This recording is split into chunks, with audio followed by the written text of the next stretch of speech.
Boa noite a todos, eu sou Murilo, sou coordenador de desenvolvimento da Central de Adubos e nessa noite a gente tem aqui o consultor em viticultura, Newton Matsumoto, que veio compartilhar um pouco do conhecimento de viticultura e fitossanidade no Vale do São Francisco. Com vocês, Newton Matsumoto. Boa noite a todos vocês. Muito obrigado pela atenção. Meu nome é Newton Shunichi Matsumoto e estou aqui no Vale de São Francisco há 34 anos, brigando com o míldio desde 1987 e estou aqui para compartilhar um pouco dessa experiência com vocês. Muito obrigado, Niltinho. E a gente queria agora à noite, a gente teve algumas perguntas durante o dia que os nossos clientes mandaram, e a gente gostaria de saber qual o cenário atual da viticultura aqui no Vale do São Francisco em relação à fitossanidade. Uma das coisas que eu costumo dizer sempre é que uva e chuva rima, mas não combina.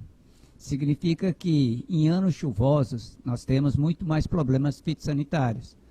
E sempre, tradicionalmente, em fevereiro temos problemas com bactéria, em março com míldio e abril com ferrugem. Então, e esse ano, e muitas vezes, nesse período de março, por exemplo, ocorre tudo, bactéria, ferrugem, míldio, quer dizer, todas as doenças fitossanitárias. E isso faz com que a nossa vida como produtor de uva se torne muito difícil. Então, gostaria aqui hoje de responder as perguntas no sentido de o que podemos fazer em cada momento. E aí as dúvidas e os problemas são muitas vezes pessoal, né, localizado de algum produtor, e as perguntas vão ser respondidas durante esse período nosso aqui de conversa. Nilton, em relação à intensidade de míldio aqui no Vale do São Francisco, o que é que você pode expor? Qual foi o impacto do míldio agora para esse primeiro semestre, esse primeiro trimestre na realidade? Eu até esses dias fiz um levantamento na estação meteorológica, medindo horas de molhamento foliar. Aí isso define principalmente condição climatológica para a ocorrência de míldio. Então, se a gente comparar janeiro, fevereiro, março, 2019 e 2020, vai ver que os dias de molhamento foliar em 2020 foi muito maior do que em 2019. Então, isso significa que houve impactos muito mais fortes de míldio esse ano, inclusive entrando míldio em uva Vitória, que era uma uva considerada tolerante, né? Mas a gente chegou à conclusão de que não é resistente. Ela tem uma tolerância maior, mas que, se não tomar os devidos cuidados, pode perder a área de Vitória com míldio, né? Então, esse ano teve esse nível de intensidade, porque o clima, de fato, contribuiu muito para isso. Nilton, e em se falando de variedade, eu gostaria de que você explanasse um pouco, para quem não tem um pouco de conhecimento ainda, em relação às variedades, como foi o comportamento de cada variedade em relação à precipitação que aconteceu nesse primeiro trimestre. Em relação à fitossanidade, primeiro ponto é a questão da bactéria. A bactéria precisa de uma condição de temperatura alta e umidade alta. Então, por isso que nós elegemos o mês de fevereiro como o mês da bactéria. E em relação a variedades, não são todas as variedades que são sensíveis a bactérias. As principais, tradicional conhecida, é a Red Globe, que foi a variedade que hoje nós consideramos como a variedade mais sensível à bactéria. Algumas variedades, como a Vitória, a Itália, né, a Cotton Candy, são variedades que não têm apresentado muitos problemas de bactéria. Mas, esse ano, nós chegamos a ver bactéria em Vitória, que é totalmente incomum. Isso significa o quê? Que, diante de condições extremamente favoráveis, qualquer bactéria, ou quer dizer, qualquer variedade pode ser suscetível à bactéria. Obviamente que em variedades como Vitória, nós não fazemos programas preventivos para bactéria, mas o programa preventivo para míldio. Por exemplo, não tenho essa confirmação, estou colocando aqui como uma observação que nós fizemos esse ano, é que no caso da Vitória, parece que tem uma semana que é crítica para míldio. A Vitória só entra míldio ali na semana que antecede a floração. Todo mundo que trabalha com uva, nessa semana que antecede a floração, existe uma mudança fisiológica. A planta para um pouco de crescer, né, direcionando o fluxo para o cacho, e muitas vezes em várias variedades a coloração dela fica mais clara, um pouco mais amarelada, e nesse momento de transição parece que a Vitória se torna mais suscetível ao míldio. Então, não temos visto, por exemplo, míldio Vitória em folha velha, nem em frutos acima de 6 milímetros. Então, não é tão sensível como uma variedade, como no caso da Itália. No caso da Itália, eu já vi perder área entrando míldio 10 dias antes da colheita. Quer dizer, então pode entrar míldio em qualquer momento. E, principalmente, né, que nós consideramos que a condição de míldio ela é extremamente favorável quando começa a esporulação em folha velha. Tá? Porque no começo o míldio entra onde? Na floração, nos brotos novos, né, que é onde começa o míldio. Mas quando o míldio começa na folha velha, tá, aí você precisa ter atenção redobrada, porque a capacidade da pulvurulência, da expansão de esporos que tem na folha velha, ela é muito maior do que em folhas novas. Né? Então você enche tanto de esporos no ar, e aí é onde normalmente eu tenho colocado, né, no grupo da uva, quando eu encontro a primeira folha de míldio em folha velha, e eu normalmente publico. Por quê? Porque a partir do momento que você tiver míldio na folha velha, o pó é tão grande que se você tiver um vizinho a 1 quilômetro, 2 quilômetros de distância, esse pó pode chegar na tua área. E às vezes você está quase sem foco na sua área, descuida e de repente perdeu da noite para o dia, como se diz, uma área, porque entrou um monte, ele disse, eu estava aqui sem foco nenhum e o míldio entrou de repente. Esse foco pode ter vindo de 1 quilômetro de distância, por quê? Porque quando esporula em folha velha, como se diz, o esporo de míldio sementeia, como se diz, a região toda. A turma tem perguntado aqui agora em relação a fatores abióticos, justamente para poder controlar a doença. Então eu gostaria de ouvir um pouco você, a questão do uso de cobre e outras ferramentas para indução de resistência. Ótima pergunta.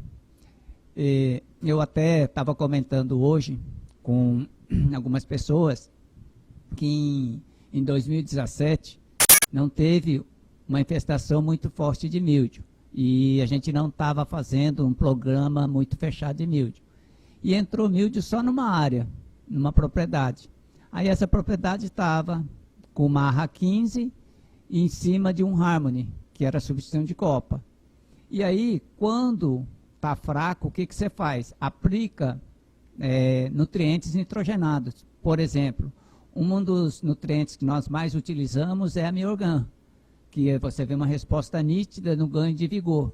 Só que também, como eu sempre disse, pessoal, eu tiro até essa brincadeira, falo, qual o melhor produto para o míldio? Para o míldio, o melhor produto é a Miorgan. Né? Não para controlar, mas para o míldio crescer. Por quê? Porque o desequilíbrio de nitrogênio, tá, aumenta muito a incidência de míldio. Tá? Outras pragas, bactérias, por exemplo. Quando se tinha época da festival, bactérias ocorria em cavalo 303, 766, mas não ocorria muito pouco no porta-enxerto SO4. Tá? Isso tem a ver com o quê? Balanço nutricional. Por exemplo, se eu utilizasse fósforo originário de MAP, vai dar mais míldio do que se eu utilizasse fósforo à base de MKP. Por quê?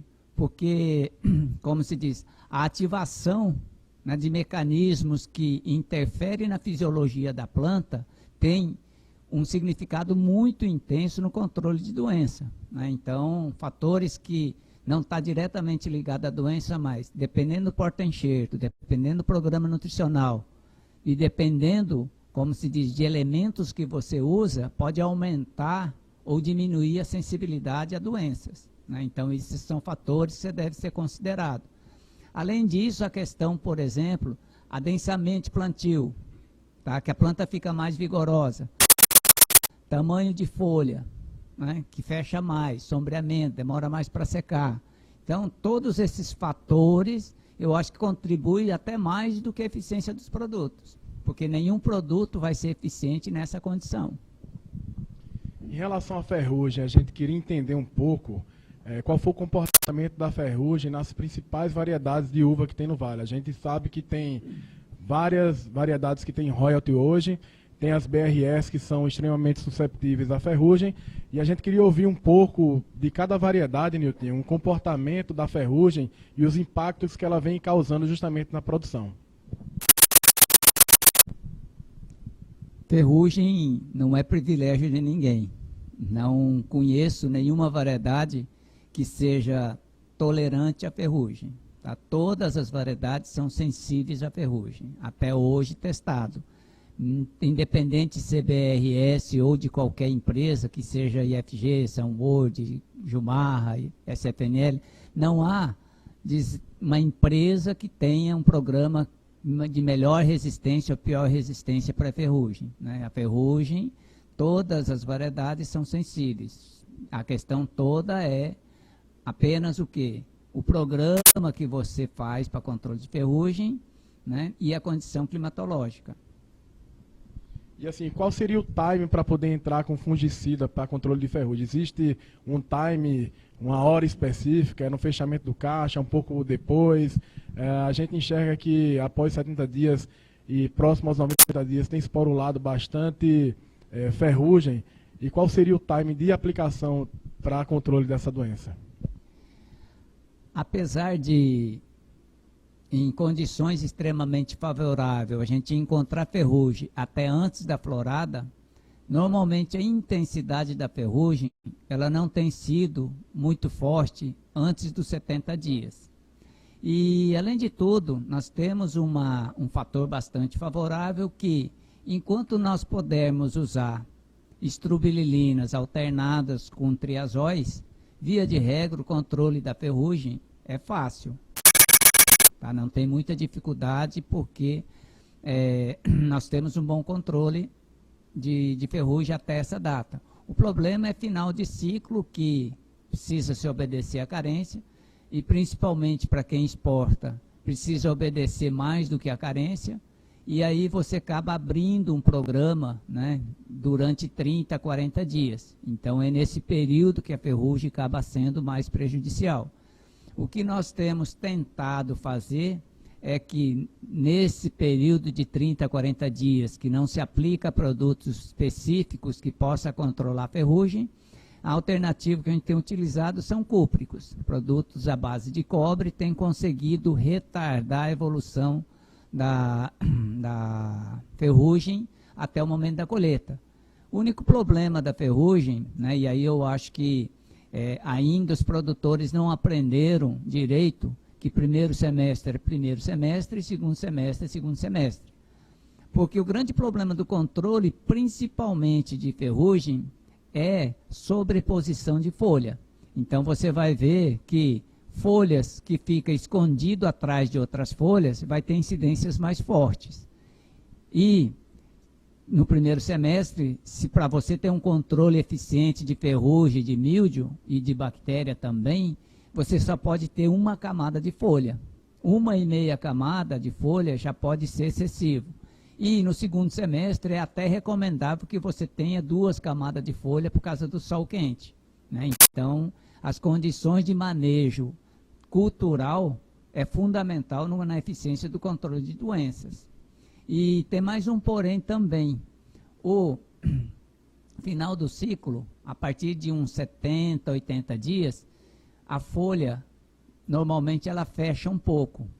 E quando a folha fecha, na lateral a pulverização não atinge direito, tá? E aí começa a aparecer, eu já vi folhas, metade controlada e metade não controlado, e essa metade é o lado que a folha fechou, tá? E criou pedaços que a pulverização não chega, né? Então, são esses tipos de detalhe que você precisa observar em campo e aí sim tentar corrigir.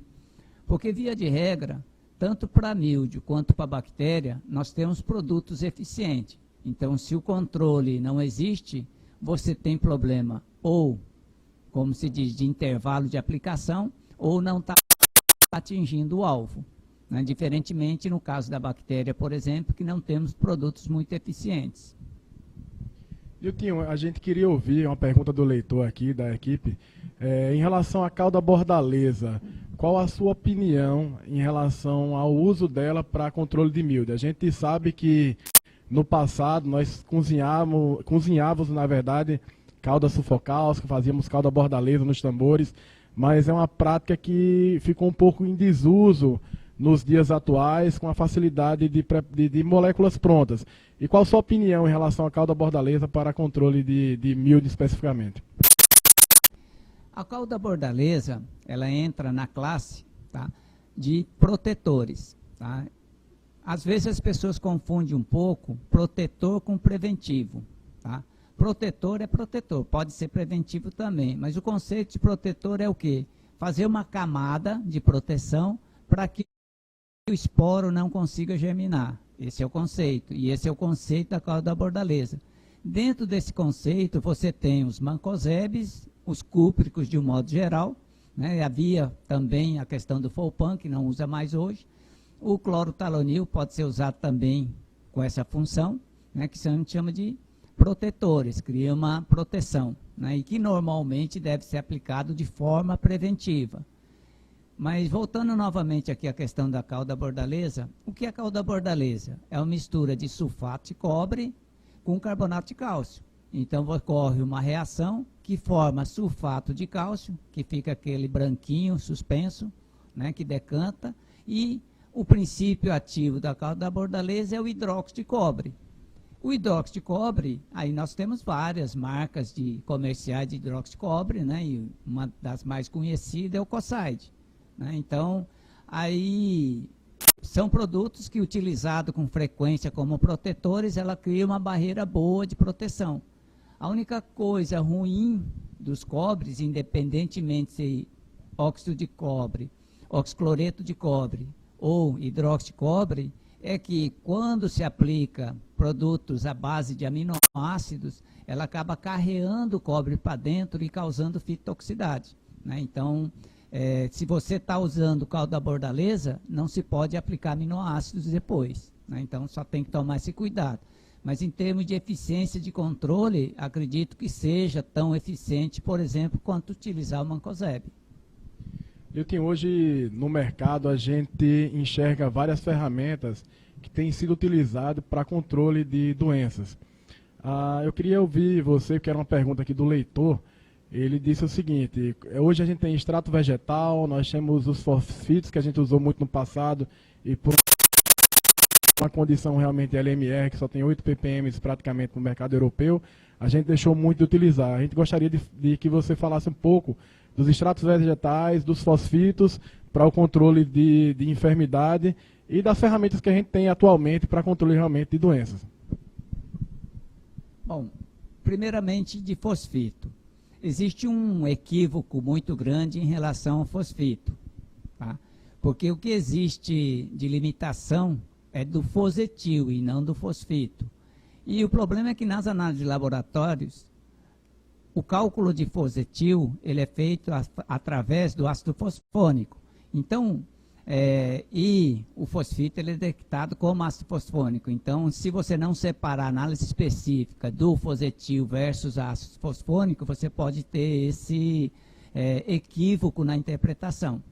Eu tenho utilizado fosfito regularmente e não tenho resíduo de fosetil. Tá? Então, isso eu gostaria de esclarecer aqui, né, que precisa ser desfeito esse preconceito que acabou existindo em relação ao fosfito.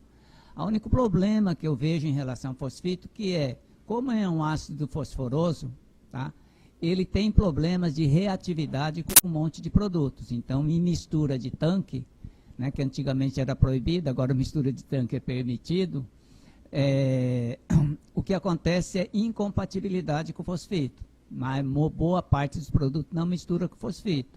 E, portanto, eu tenho aplicado fosfito na fertirrigação. E ele funciona muito bem.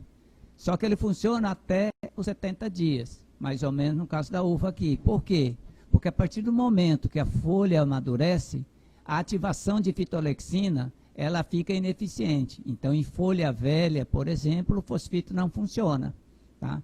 E também, no momento do funcionamento do fosfito, ele ativa algumas rotas, por exemplo, da fenilalanina. Isso faz com que haja uma inversão de dreno e a planta diminui o crescimento vegetativo. Se você tiver uma área um pouco fraca e aplicar fosfito, ele pode até travar um pouco a planta. Tá?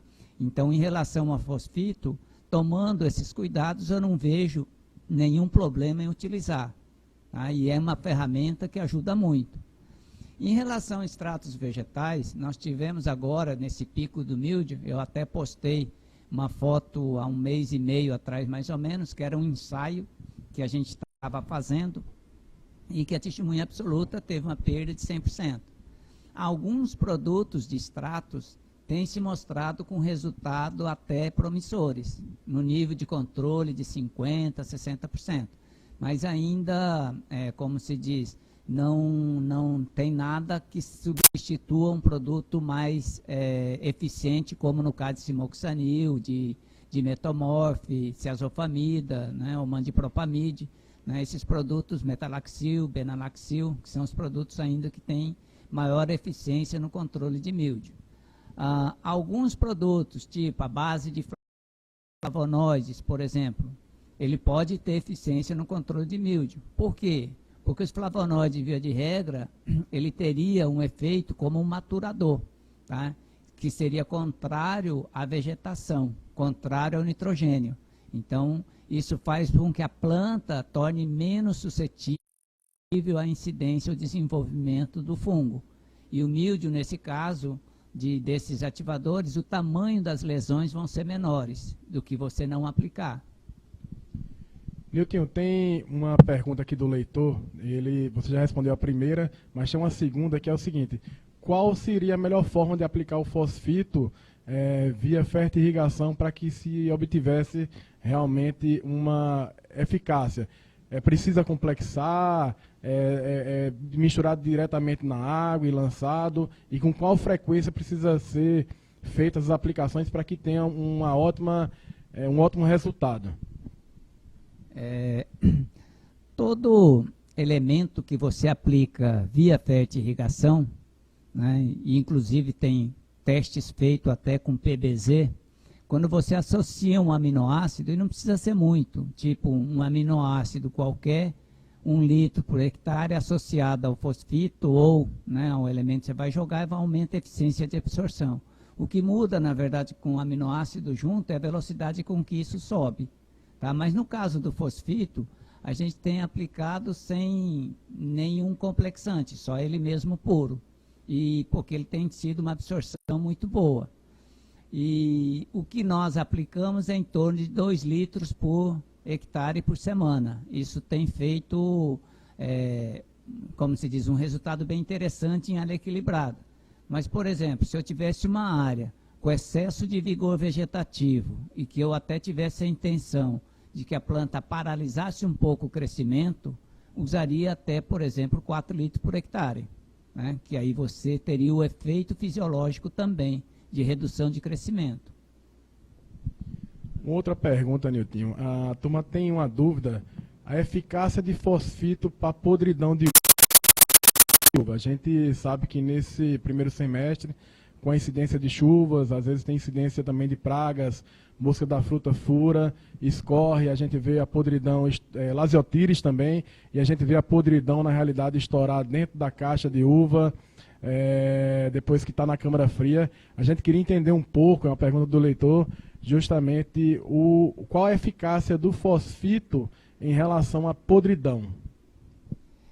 Veja só, pelos levantamentos feitos aqui na região, principalmente os agentes de podridão que temos no Vale de São Francisco para uva, não tem sido botrites, né? Tem sido Rhizopus, Cladosporium, Alternaria e Aspergillus. Essas são as principais, e alguma coisa também de podridão amarga, que seria a Guignardia.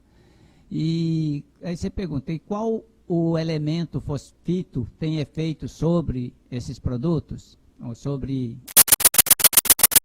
esses fungos, o que nós sabemos é que quando você utiliza um produto, por exemplo, de um fosfito protonado, que a acidez é forte, talvez ele tenha o efeito sanitizante, ele não vai ter um efeito, como se diz, de controle fitossanitário em si, mas um efeito sanitizante, que é o efeito de choque, de contato, que poderia ser feito com outros sanitizantes, por exemplo, dióxido de cloro ou ácido peracético ou qualquer produto que tenha esse efeito sanitizante. Por quê? Porque a água molhada fica cheio de fungos, de esporos de fungo nessa água. E às vezes você sanitizar essa água, por exemplo, talvez até funcionasse fazer isso com água sanitária, que é hipoclorito de sódio. Né? E existe até um produto à base de hipoclorito de cálcio para fazer essa função. Então, o fosfito para a podridão, ele não funcionaria sistemicamente como funciona, por exemplo, a ativação de fitolexina para míldio. Então, ele poderia ter um efeito, mas efeito sanitizante. Eu tenho uma dúvida aqui do leitor, se o míldio ele sobrevive em folhas caídas no chão e se ele sobrevive nos ramos da videira. Veja só, os esporos de míldio, quando nós temos em torno de 2 meses de sol quente, os esporos morrem todos, tá? Só que cria formas de resistência. Essas formas de resistência, ela persiste por anos, mesmo que fique seco, no chão, no galho, em qualquer lugar. Por isso que quando ocorrem as primeiras chuvas, não vêm os primeiros míldios. O primeiro míldio aparece normalmente em pouca intensidade após a terceira chuva, terceira temporada de chuva, tá? Então, digamos que essa dinâmica do míldio que precisa ser entendido, tá? Então, agora, o esporo que cai no chão, tá? Que seja no chão ou que seja na folha, tá? Esse esporo vai continuar vivo. Agora, por isso que quando você tem primeiras infecções, que é possível ainda você tirar as folhas ou o cacho, colocar num saco e retirar, nós recomendamos. A partir do momento que não tem, porque tem muita ferrugem, mesmo você tire essas folhas, tá? É melhor jogar no chão do que você deixar em cima, porque em cima você controla hoje, 2 dias depois ele reesporula, tá? E toda vez que ele esporular, você vai ter esporos contaminantes na área toda. Então, sempre que tiver míldio, é preferível tirar a folha, mesmo que esteja jogando no chão. Eu tenho mais uma pergunta de um participante da live. Qual o melhor método para poder se monitorar pragas e doenças? Existe um método eficaz? Existe um método mais seguro? Qual a sua opinião em relação aos métodos que existem? Existe o da Embrapa, existem outras plataformas que existem de monitoramento. Qual o melhor manejo a seguir de monitoramento de pragas e doenças? Veja só, no caso de fruticultura, né, porque o tradicional de produção integrada, que é o manejo integrado de pragas e doenças, se determina o nível de ação. E esse nível de dano econômico, o nível de ação, ele é baseado em alguns estudos, por exemplo, não sei se continua esse número, né, mas quando eu era estagiário, faz uns 2 dias só, da universidade que eu fiz estágio, o pessoal dizia que a soja podia perder 30% da área foliar com lagarta, que não comprometeria a produção. Então, você espera atingir o nível de dano econômico, fazer intervenção. Na cultura da uva, isso não funciona. Tá? Se você esperar nível de ação, agora algumas coisas dá para esperar nível de ação, tipo trips, ácaro, tá? Lagarta em alguns momentos, né? Pragas em si, algumas delas dá para você esperar o nível de ação. Mas esse nível de ação, eu acredito que se você fizer isso pelo levantamento estatístico, né? Porque o levantamento estatístico que você faz na área é para determinar a realidade da área. Eu acho que isso seria muito tarde. Por isso, nós criamos um sistema de monitoramento que nós chamamos de MIP intensivo. Tá? Essa metodologia, a tabela que nós temos lá, ela está disponível. Inclusive, Murilo, se você quiser, algum produtor tiver interesse, tirar foto, explicar como é que a gente faz isso, está totalmente à disposição. Que é o MIP de detecção. Porque quando você detecta a primeira praga ou doença, você começa fazendo intervenção com produtos biológicos ou alternativos, extratos vegetais, óleos essenciais. Por quê? Porque quando o nível subir mais, você precisa entrar com intervenção química. Agora, por outro lado, no caso de doenças, você não tem como você fazer isso. Doenças é condição climatológica. Então, no caso de míldio, bactéria, ferrugem, o índice melhor é o molhamento foliar. Tá? Então, o sensor de molhamento foliar é quem determina isso. Como esses sensores, existe um monte de fazendas. Inclusive, o que eu tenho na minha fazenda, se o pessoal quiser, ele está à disposição. Na verdade, porque para saber como é que está. Eu posso até mandar, por exemplo, para Murilo, um gráfico de molhamento foliar desse ano todo, janeiro, fevereiro, março, abril. Para você, comparado, por exemplo, 2019 e 2020, que você vai ver o quanto de molhamento foliar a mais nós temos em 2020. E daí a questão da incidência das doenças. Então, quando você começa com essa condição, tá, não existe mais nenhuma brecha. Há mais ou menos 2 semanas atrás, deu tipo uma trégua. O tempo abriu e não choveu.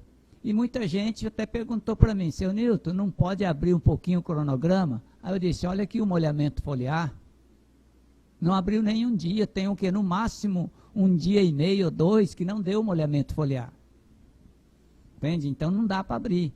Então, às vezes o produtor acha que o míldio só dá quando chove. Não, o míldio dá quando dá molhamento foliar.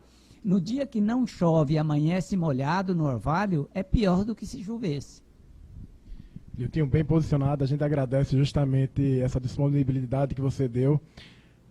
A gente agora entende que antigamente a gente utilizava em torno de 3 milímetros de molhamento, 3 horas de molhamento foliar para a incidência de míldio. Eu queria que você explicasse um pouco quantas horas de molhamento foliar hoje no Vale do São Francisco são necessárias para que a gente entre com controle justamente de ferramentas para controle de míldio. E aí, paralelo a isso, eu já gostaria que você entrasse na questão do oído do segundo semestre, porque anteriormente a gente tratava muito quando estava a temperatura abaixo de 25 graus Celsius.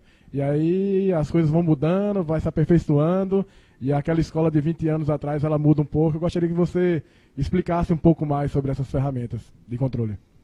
Bom, oídio eu gostaria de deixar pouco mais para frente, porque estamos com míldio agora. A única coisa de oídio que eu gostaria de dizer é que eu até disse em 2013, eu disse, apareceu o oídio nordestino, que gosta de calor. Então, por exemplo, a partir de outubro, normalmente não dava míldio. No calorzão, uma lua de 35 graus em 2013, no segundo semestre, apareceu o oídio forte. Quer dizer, então, a partir de 2013, eu tenho dito, pessoal, que o oídio, ele dá qualquer época, o ano todo aqui no Vale. Tá? Então, a única coisa é que o oídio é aquele bicho chato, né? Que não vem de vez, mas fica enchendo o saco o tempo todo. Tá? Então, o oídio você precisa ter cuidado o tempo todo. Agora, o míldio não. O míldio é 0 ou 100, não é nem 880 não, é 0 ou 100. Ou você controla ou acaba com tudo. Né? Então, existe essa diferença. Agora, molhamento foliar. Tá? Tem algumas coisas aqui que acaba virando paradigma, né? Um monte de gente tem molhamento foliar. Tá? Quando nós introduzimos a estação meteorológica em 1999, tá? E tem talvez algum dos produtores mais novatos ou filhos de produtores que nem tinha nascido nessa data. Em 99, eu introduzi junto com a estação um sensor que chama Leaf Witness Sensor, que é o sensor de molhamento foliar. Ele trabalha com um quadriculado de cobre e cada gota que você condensa nesse sensor, ele fecha o circuito.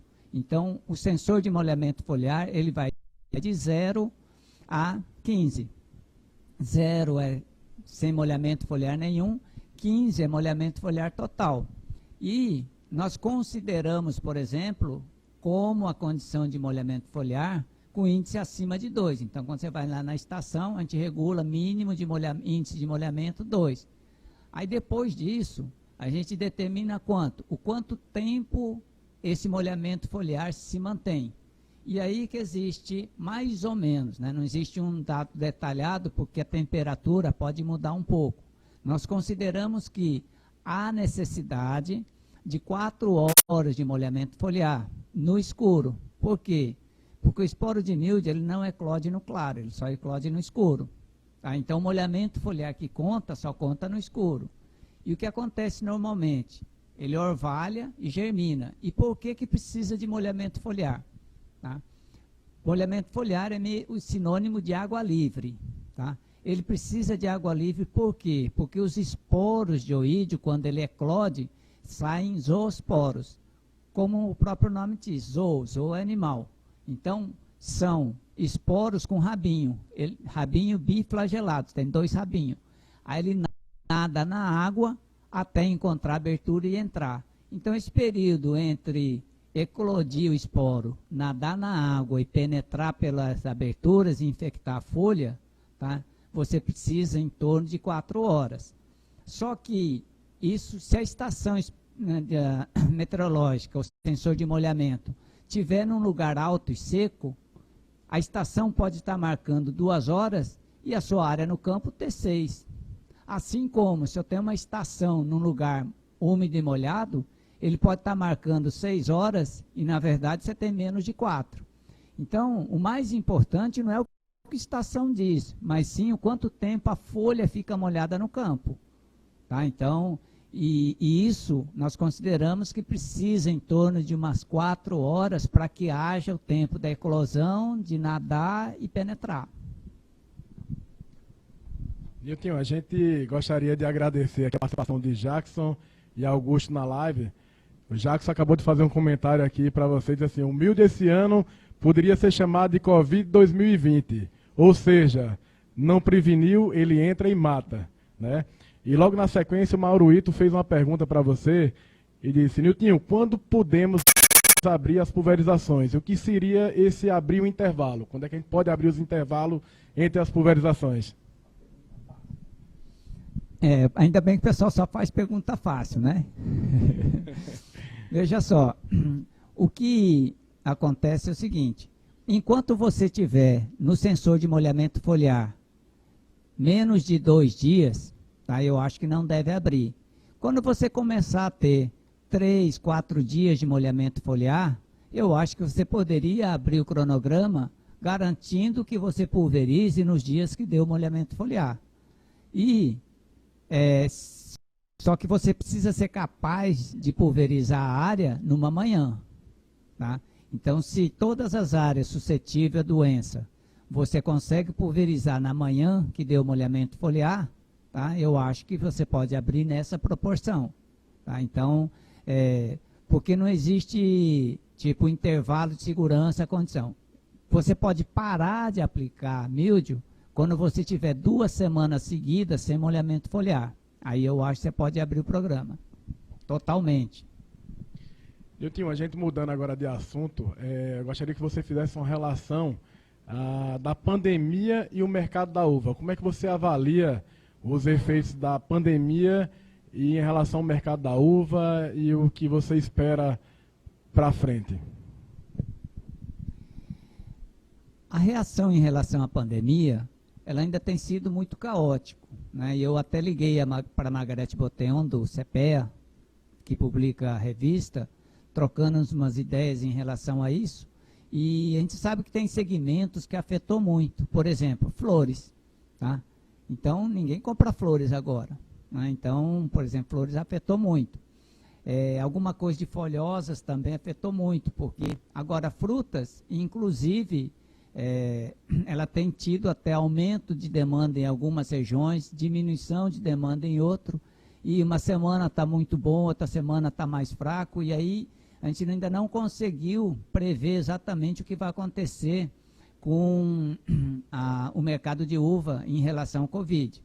Algumas coisas são claras, por exemplo, a Índia fez o lockdown, quer dizer, um bloqueio total, e com isso afetou, por exemplo, a exportação de uva da Índia, o que abre o mercado para a gente na Inglaterra, né, ou na Europa agora no primeiro semestre.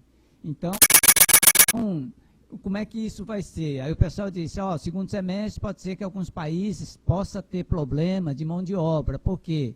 Né? Mão de obra muitas vezes usa imigrante.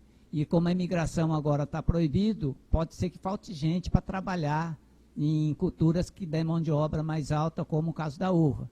Mas a flor também gasta muita gente. Se a parte de flores quebrar, a mão de obra da flor pode se trabalhar na uva, né? Então, é muito difícil ainda prever qual a dinâmica que a gente vai ter nisso, tá? Por isso, a recomendação é estar atento a qualquer movimento o tempo todo, né? A gente precisa estar sempre atento do que a tendência que está acontecendo. Nilton, uma outra dúvida. Em relação a adjuvantes que a gente coloca para controle de doenças, você enxerga a necessidade de se colocar adjuvantes siliconados, à base de óleo, ferramentas que diminuam deriva? Eu queria que você explanasse um pouco sobre o uso de adjuvantes justamente para poder auxiliar ou não no controle de doenças e controle de insetos também.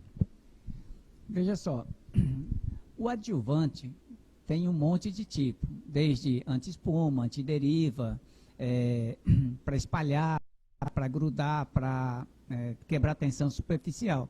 Então, você não pode dizer que é bom ou ruim. Você precisa pensar direito para que você está usando determinado adjuvante.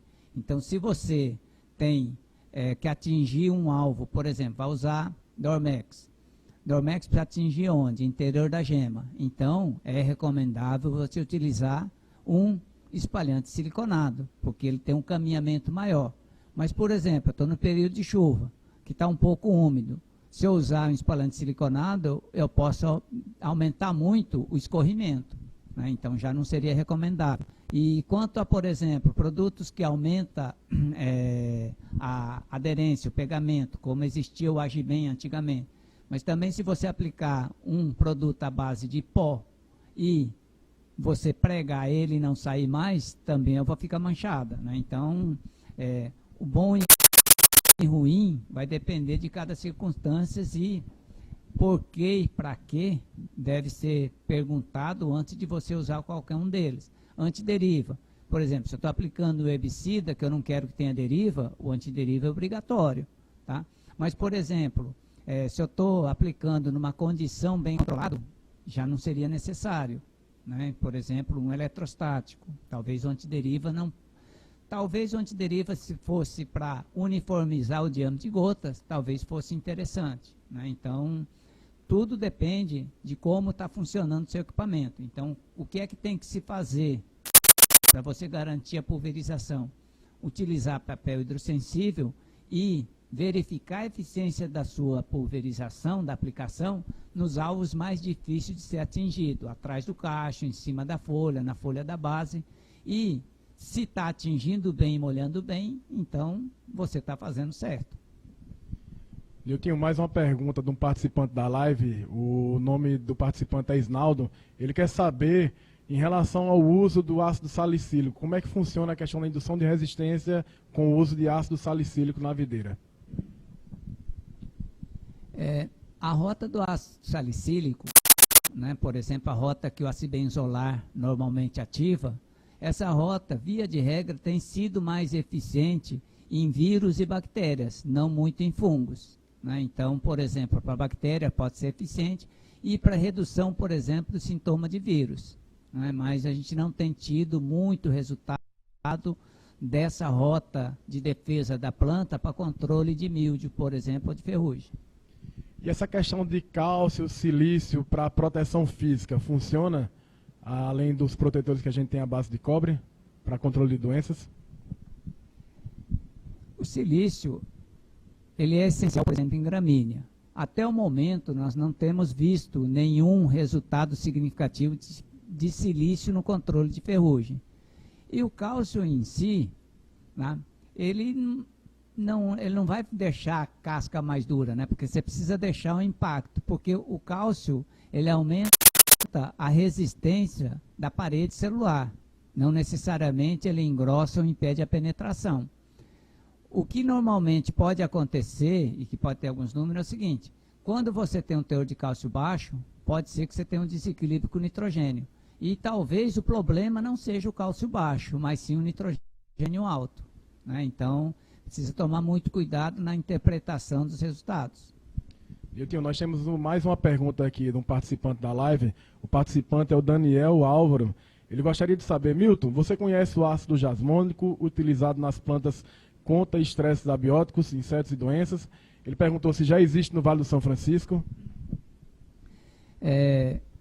Existem já vários trabalhos com ácido jasmônico, mas via de regra, ácido jasmônico tem correlação de resistência a pragas e não a doenças, né? Porque ele aumenta a produção de tanino e a resistência, a dificuldade, por exemplo, de desenvolvimento de pragas sobre isso.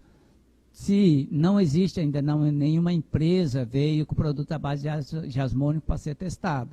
Agora, gostaria de testar, por exemplo, uma resistência maior para cigarrinha, talvez pudesse ter algum resultado, para ácaro, alguma coisa assim.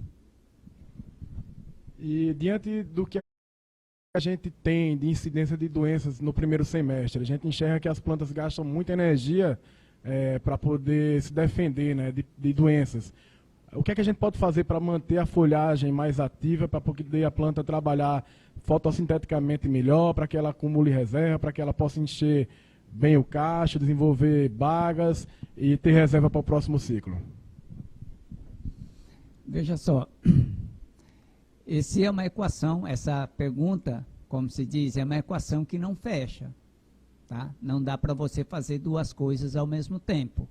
E na natureza existe a lei básica. Nada se cria, nada se perde, tudo se transforma. Então, por exemplo, eu vou para o primeiro semestre. Se o gasto energético para o mecanismo de defesa ele é mais alta, eu preciso aliviar a planta para carregar menos. Não dá para carregar muito e lutar também. Por exemplo, não dá para mim botar um saco nas costas e brigar, né? Então, não tem como fazer. Então, daí a questão toda que a gente disse. O primeiro semestre, se vai ser um semestre mais chuvoso, vamos trabalhar com a densidade de ramo, densidade de folha, densidade de cacho mais baixo. Para quê? Para que o brick chegue primeiro, cor chega primeiro e eu possa colher antecipado e entrar com os programas de controle e recuperação de carboidrato mais cedo, né? Então, o que precisa fazer é equalizar a produção no primeiro semestre, como se diz, consciente de que nós vamos ter anos mais chuvosos, né? Porque a tendência era exatamente que esse ano fosse mais chuvoso. Porque se, né, existe uma previsão, né, e eu tenho acompanhado isso ao longo do tempo, que existe mais ou menos 6 anos chuvosos, 6 anos mais secos, né, e um ano de transição. Isso ela mais ou menos tem se repetido. Claro que não é uma matemática, principalmente a previsão de chuva no Nordeste. Mas considerando que nós estamos mais ou menos entrando para o meio, né, no pico do período mais chuvoso, 2020 e 2021 seriam os anos mais chuvosos. Então a gente tem que adequar o modelo de produção para essa condição de mais chuva. Nilton, nós temos mais uma pergunta do leitor, é o Henrique Neto, ele tem perguntado aqui: como o mercado da uva tem visto as ferramentas de inseticidas e fungicidas zero resíduo?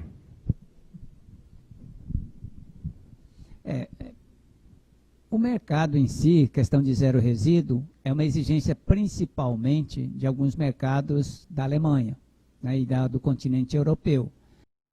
O que eu acho que nós precisamos desmistificar também essa questão é que, por exemplo, até esses dias eu cobrei isso de algumas empresas, né, que nós precisamos esclarecer a população em relação ao LMR.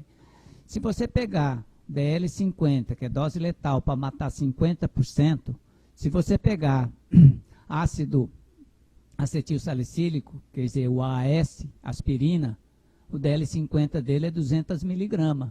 200 miligramas, na classificação de agrotóxico, ele seria classe amarela praticamente, tá? Então, quer dizer, então o fungicida, um agrotóxico com classe azul, seria menos tóxico que uma aspirina, ingerido na mesma quantidade. Quer dizer, o que há, claro que no passado se foi cometido erros graves de uso de organoclorados, de mercuriais e outras coisas, mas depois que as normas de legislações têm sido fiscalizadas e melhoradas no mundo inteiro, é bastante seguro qualquer alimento que obedece ao LMR, né? E a população chama tudo de agrotóxico. Eu acho que a gente precisa como se diz, desfazer esse mal-entendido, né? Porque isso é ignorância do conhecimento científico, né? Então, mas por outro lado, você diz, bom, nós estamos no comércio, o meu cliente diz, eu quero zero resíduo, não interessa o que você pensa, tá? Então precisamos atender, né? Então, dentro desse conceito, a gente tem buscado bastante produtos, e o mais interessante, existem produtos como zero resíduo, até mais eficientes do que produto químico, né? Então, eu acho que o benefício muito grande de defender o zero resíduo foi que um monte de empresas começaram a criar alternativas para isso, né? Inclusive as empresas que fabricam agroquímicos. Nilton, nossa live está nos 5 minutos finais, e eu queria saber de você o que é que você enxerga no aspecto fitossanitário que será da viticultura no segundo semestre de 2020. No segundo trimestre, desculpa, no segundo trimestre de 2020, é isso aí. Bom, segundo trimestre nós estamos entrando, abril, maio, junho, tá? O que acontece em termos de clima em abril, maio, junho? Tá? Normalmente reduz as chuvas, diminui a temperatura e começa as garoas de São João, né? Então, se você pegar, mudando nessa transição, bactéria deve diminuir significativamente, a ferrugem, o míldio continua e começa, no lugar da bactéria, começa o oídio, né? Então, essa aí é o que deve acontecer. Eu acho que ainda nesse mês de abril, né, e entrando maio, míldio pode ser muito forte ainda, tá? Mas a partir do momento que a temperatura cair um pouco mais, acredito eu que o oídio vai começar a incomodar. Muito obrigado, Nilton, pelo esclarecimento. A gente está aqui no final de mais uma live da Central de Adubos. Eu gostaria que Nilton fizesse justamente os agradecimentos finais, né? Nós ficamos muito honrados realmente de ter você aqui nesse dia, compartilhando conhecimento. O tempo é curto, mais momentos como esse a gente vai criar, porque o Vale é carente de informação, por mais que a gente seja altamente tecnológico, todo dia é dia de aprender mais alguma coisa. Hoje a gente aprendeu muito mais com você. E as palavras finais ficam com você, Nilton. Um agradecimento final para poder você fazer o fechamento, por favor.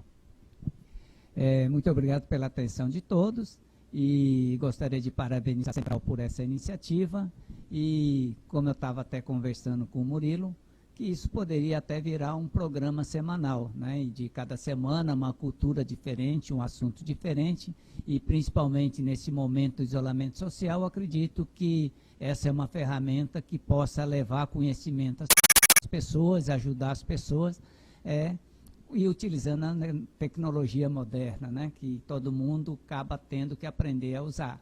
E muito obrigado pela atenção. Obrigado, Nilton. Eu gostaria de lembrar que na próxima segunda-feira, às 19 horas, nós estaremos aqui reunidos com o Jackson. Jackson vai ter o tema falando sobre plasticultura, que é uma tecnologia que ele vem trabalhando e revolucionando realmente a viticultura no Vale do São Francisco. E às 19 horas, na próxima segunda-feira, a gente tem um encontro marcado com o Jackson. E na próxima quinta-feira, dia 23, com Augusto, falando sobre nutrição conosco aqui no nosso canal. Tá bom? Uma boa noite a todos e muito obrigado. A estação meteorológica, em 1999, tá? E tem talvez algum dos produtores mais novatos ou filhos de produtores que nem tinha nascido nessa data. Em 99, eu introduzi junto com a estação um sensor que chama Leaf Witness Sensor, que é o sensor de molhamento foliar. Ele trabalha com um quadriculado de cobre e cada gota que você condensa nesse sensor, ele fecha o circuito. Então, o sensor de molhamento foliar, ele vai de 0 a 15. 0 é sem molhamento foliar nenhum, 15 é molhamento foliar total. E nós consideramos, por exemplo, como a condição de molhamento foliar com índice acima de 2. Então, quando você vai lá na estação, a gente regula mínimo de índice de molhamento 2. Aí, depois disso, a gente determina o quanto tempo esse molhamento foliar se mantém. E aí que existe mais ou menos, né? Não existe um dado detalhado, porque a temperatura pode mudar um pouco. Nós consideramos que há necessidade de 4 horas de molhamento foliar no escuro. Por quê? Porque o esporo de milho ele não eclode no claro, ele só eclode no escuro. Tá? Então, o molhamento foliar que conta, só conta no escuro. E o que acontece normalmente? Ele orvalha e germina. E por que que precisa de molhamento foliar? Tá? Molhamento foliar é o sinônimo de água livre. Tá? Ele precisa de água livre por quê? Porque os esporos de oídio, quando ele eclode, saem zoosporos. Como o próprio nome diz, zoo é animal. Então, são esporos com rabinho, rabinho biflagelado, tem 2 rabinhos. Aí ele nada na água até encontrar abertura e entrar. Então, esse período entre eclodir o esporo, nadar na água e penetrar pelas aberturas e infectar a folha, tá? Você precisa em torno de 4 horas. Só que isso, se a estação meteorológica, o sensor de molhamento, tiver num lugar alto e seco, a estação pode estar marcando 2 horas e a sua área no campo ter 6. Assim como, se eu tenho uma estação num lugar úmido e molhado, ele pode estar marcando 6 horas e, na verdade, você tem menos de 4. Então, o mais importante não é o que a estação diz, mas sim o quanto tempo a folha fica molhada no campo. Tá? Então, e isso nós consideramos que precisa em torno de umas 4 horas para que haja o tempo da eclosão, de nadar e penetrar. Nilton, a gente gostaria de agradecer aqui a participação de Jackson e Augusto na live. O Jackson acabou de fazer um comentário aqui para vocês, assim, o milho desse ano poderia ser chamado de Covid 2020, ou seja, não preveniu, ele entra e mata, né?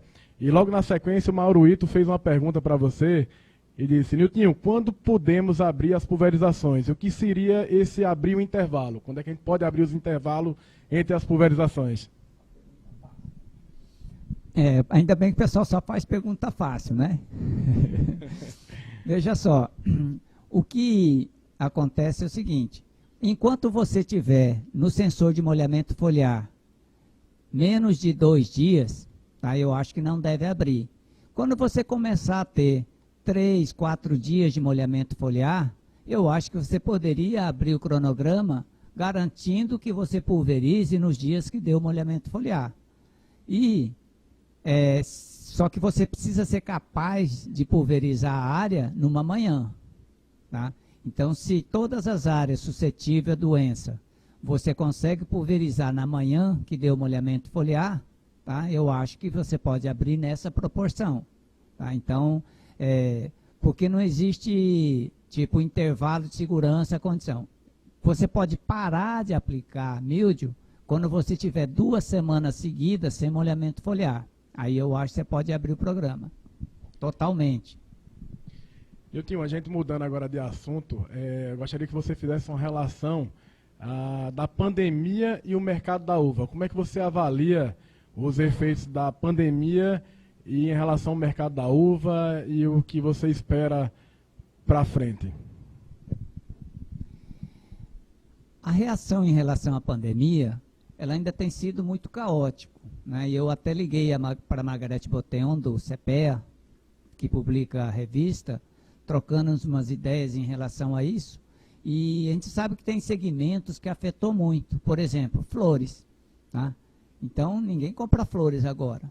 Né? Então, por exemplo, flores afetou muito.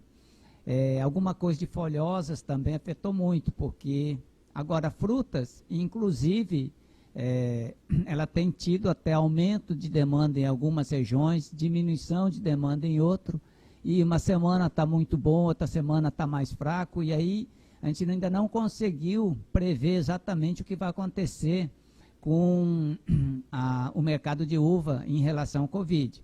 Algumas coisas são claras, por exemplo, a Índia fez o lockdown, quer dizer, um bloqueio total, e com isso afetou, por exemplo, a exportação de uva da Índia, o que abre o mercado para a gente na Inglaterra, né, ou na Europa agora no primeiro semestre. Então, como é que isso vai ser? Aí o pessoal disse, segundo semestre pode ser que alguns países possam ter problema de mão de obra. Por quê? Né, mão de obra muitas vezes usa imigrante. E como a imigração agora está proibido, pode ser que falte gente para trabalhar em culturas que dêem mão de obra mais alta, como o caso da uva. Mas, sei lá, flor também gasta muita gente. Se a parte de flores quebrar, a mão de obra da flor pode se trabalhar na uva, né? Então, é muito difícil ainda prever qual a dinâmica que a gente vai ter nisso. Tá? Por isso, a recomendação é estar atento a qualquer movimento o tempo todo. Né? A gente precisa estar sempre atento do que a tendência que está acontecendo. Eu tinha uma outra dúvida em relação a adjuvantes que a gente coloca para controle de doenças. Você enxerga a necessidade de se colocar adjuvantes siliconados, à base de óleo, ferramentas que diminuam deriva? Eu queria que você explanasse um pouco sobre o uso de adjuvantes justamente para poder auxiliar ou não no controle de doenças e controle de insetos também. Veja só, o adjuvante tem um monte de tipo, desde anti-espuma, antideriva, para espalhar, para grudar, para quebrar tensão superficial. Então, você não pode dizer que é bom ou ruim. Você precisa pensar direito para que você está usando determinado adjuvante. Então, se você tem que atingir um alvo, por exemplo, vai usar Dormex. Dormex para atingir onde? Interior da gema. Então, é recomendável você utilizar um espalhante siliconado, porque ele tem um caminhamento maior. Mas, por exemplo, eu estou no período de chuva, que está um pouco úmido. Se eu usar um espalhante siliconado, eu posso aumentar muito o escorrimento. Né? Então, já não seria recomendável. E quanto a, por exemplo, produtos que aumentam a aderência, o pegamento, como existia o Agiben antigamente, mas também se você aplicar um produto à base de pó e você pregar ele e não sair mais, também vai ficar manchada. Né? Então, o bom e ruim vai depender de cada circunstância e por que e para que deve ser perguntado antes de você usar qualquer um deles. Antideriva. Por exemplo, se eu estou aplicando o herbicida, que eu não quero que tenha deriva, o antideriva é obrigatório. Tá? Mas, por exemplo, se eu estou aplicando numa condição bem controlado, já não seria necessário. Né? Por exemplo, um eletrostático. Talvez o antideriva não. Talvez o antideriva, se fosse para uniformizar o diâmetro de gotas, talvez fosse interessante. Né? Então, tudo depende de como está funcionando o seu equipamento. Então, o que é que tem que se fazer para você garantir a pulverização? Utilizar papel hidrossensível e verificar a eficiência da sua pulverização, da aplicação, nos alvos mais difíceis de ser atingido, atrás do cacho, em cima da folha, na folha da base. E se está atingindo bem e molhando bem, então você está fazendo certo. Eu tenho mais uma pergunta de um participante da live. O nome do participante é Isnaldo. Ele quer saber, em relação ao uso do ácido salicílico, como é que funciona a questão da indução de resistência com o uso de ácido salicílico na videira? A rota do ácido salicílico, né, por exemplo, a rota que o acibenzolar normalmente ativa, essa rota, via de regra, tem sido mais eficiente em vírus e bactérias, não muito em fungos. Né? Então, por exemplo, para a bactéria pode ser eficiente e para redução, por exemplo, do sintoma de vírus. Né? Mas a gente não tem tido muito resultado dessa rota de defesa da planta para controle de míldio, por exemplo, ou de ferrugem.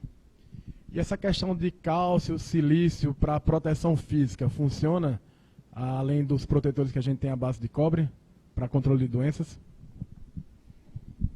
O silício, ele é essencial, por exemplo, em gramínea. Até o momento, nós não temos visto nenhum resultado significativo de silício no controle de ferrugem.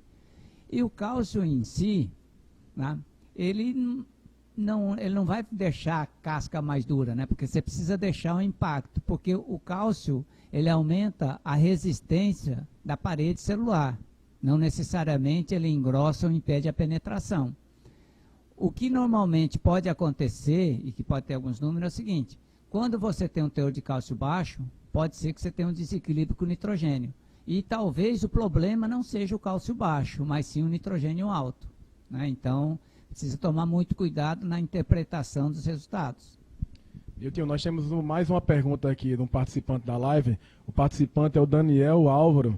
Ele gostaria de saber, Milton, você conhece o ácido jasmônico utilizado nas plantas contra estresses abióticos, insetos e doenças? Ele perguntou se já existe no Vale do São Francisco. Existe já vários trabalhos com ácido jasmônico, mas via de regra, ácido jasmônico tem correlação de resistência a pragas e não a doenças, né? Porque ele aumenta a produção de tanino e a resistência, a dificuldade, por exemplo, de desenvolvimento de pragas sobre isso. Se não existe ainda, nenhuma empresa veio com produto à base de jasmônico para ser testado. Agora, gostaria de testar, por exemplo, uma resistência maior para cigarrinha, talvez pudesse ter algum resultado para ácaro, alguma coisa assim. E diante do que a gente tem de incidência de doenças no primeiro semestre, a gente enxerga que as plantas gastam muita energia para poder se defender, né, de doenças. O que é que a gente pode fazer para manter a folhagem mais ativa, para poder a planta trabalhar fotossinteticamente melhor, para que ela acumule reserva, para que ela possa encher bem o cacho, desenvolver bagas e ter reserva para o próximo ciclo? Veja só, essa é uma equação, essa pergunta, como se diz, é uma equação que não fecha, tá? Não dá para você fazer duas coisas ao mesmo tempo. E na natureza existe a lei básica. Nada se cria, nada se perde, tudo se transforma. Então, por exemplo, eu vou para o primeiro semestre. Se o gasto energético para o mecanismo de defesa ele é mais alta, eu preciso aliviar a planta para carregar menos. Não dá para carregar muito e lutar também. Por exemplo, não dá para mim botar um saco nas costas e brigar, né? Então não tem como fazer. Então daí a questão toda que a gente disse. O primeiro semestre, se vai ser um semestre mais chuvoso, vamos trabalhar com a densidade de ramo, densidade de folha, densidade de cacho mais baixo. Para quê? Para que o brick chega primeiro, cor chega primeiro e eu possa colher antecipado e entrar com os programas de controle e recuperação de carboidrato mais cedo, né? Então, o que precisa fazer é equalizar a produção no primeiro semestre, como se diz, consciente de que nós vamos ter anos mais chuvosos, né? Porque a tendência era exatamente que esse ano fosse mais chuvoso, porque se, né, existe uma previsão, né, e eu tenho acompanhado isso ao longo do tempo, que existe mais ou menos 6 anos chuvosos, 6 anos mais secos, né, e um ano de transição. Isso ela mais ou menos tem se repetido. Claro que não é uma matemática, principalmente a previsão de chuva no Nordeste. Mas considerando que nós estamos mais ou menos entrando para o meio, né, no pico do período mais chuvoso, 2020 e 2021 seriam os anos mais chuvosos. Então a gente tem que adequar o modelo de produção para essa condição de mais chuva. Nilton, nós temos mais uma pergunta do leitor, é o Henrique Neto, ele tem perguntado aqui: como o mercado da uva tem visto as ferramentas de inseticidas e fungicidas zero resíduo?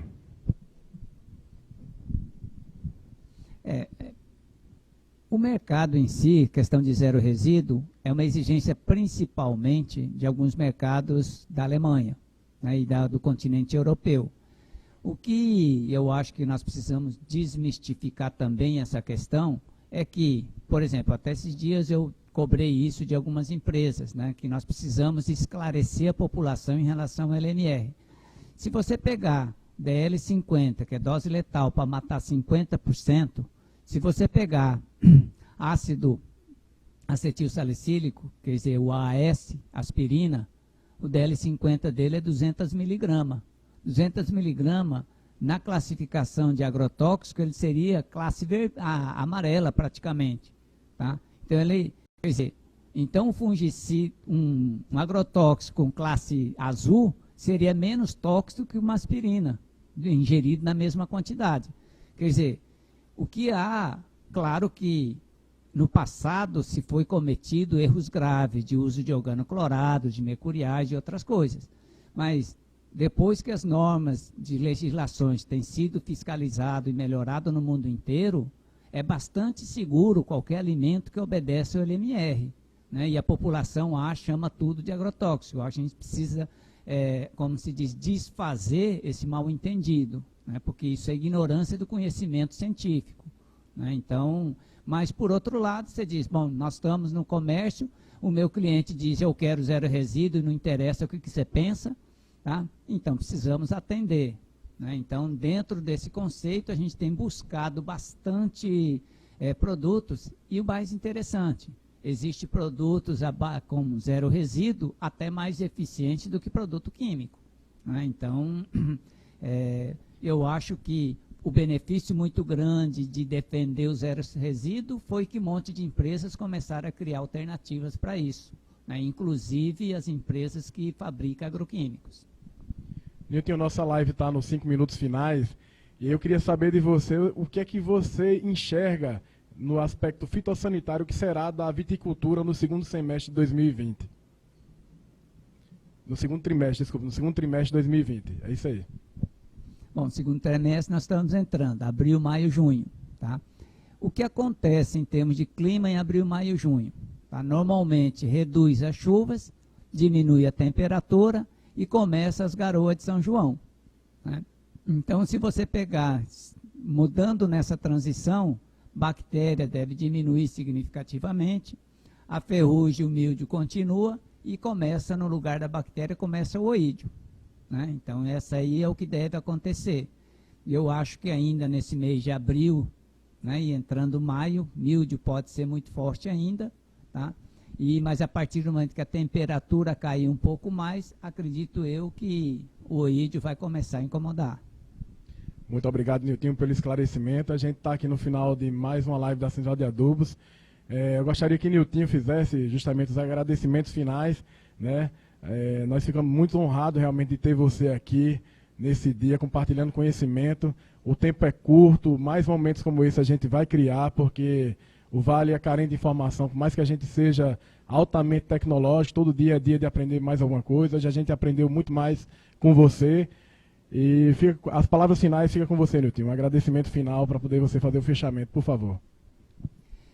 Muito obrigado pela atenção de todos e gostaria de parabenizar a Central por essa iniciativa e, como eu estava até conversando com o Murilo, que isso poderia até virar um programa semanal, né? E de cada semana uma cultura diferente, um assunto diferente e principalmente nesse momento de isolamento social, acredito que essa é uma ferramenta que possa levar conhecimento às pessoas, ajudar as pessoas e utilizando a tecnologia moderna, né? Que todo mundo acaba tendo que aprender a usar. E muito obrigado pela atenção. Obrigado, Nilton. Eu gostaria de lembrar que na próxima segunda-feira, às 19 horas, nós estaremos aqui reunidos com o Jackson. Jackson vai ter o tema falando sobre plasticultura, que é uma tecnologia que ele vem trabalhando e revolucionando realmente a viticultura no Vale do São Francisco. E às 19 horas, na próxima segunda-feira, a gente tem um encontro marcado com o Jackson. E na próxima quinta-feira, dia 23, com Augusto, falando sobre nutrição conosco aqui no nosso canal. Tá bom? Uma boa noite a todos e muito obrigado.